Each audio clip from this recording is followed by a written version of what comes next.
الحمدللہ نماز کے خزانے۔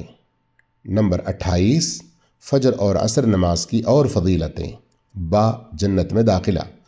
حضرت ابو موسیٰ رضی اللہ عنہ سے روایت ہے، رسول اللہ صلی اللہ علیہ وسلم نے فرمایا، جس نے ٹھنڈے وقت یعنی فجر اور عصر کے 2 نمازوں کی پابندی کی وہ جنت میں داخل ہوا۔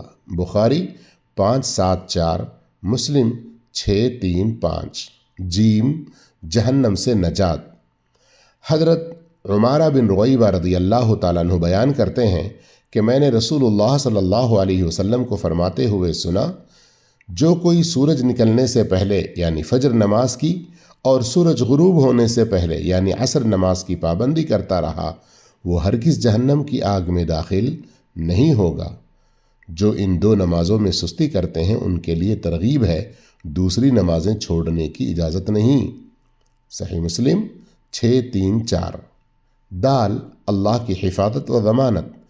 حضرت جندب بن عبداللہ رضی اللہ عنہ سے روایت ہے، رسول اللہ صلی اللہ علیہ وسلم نے فرمایا، جس نے صبح کی نماز پڑھی وہ اللہ کی امان یعنی حفاظت و ضمانت میں آ گیا۔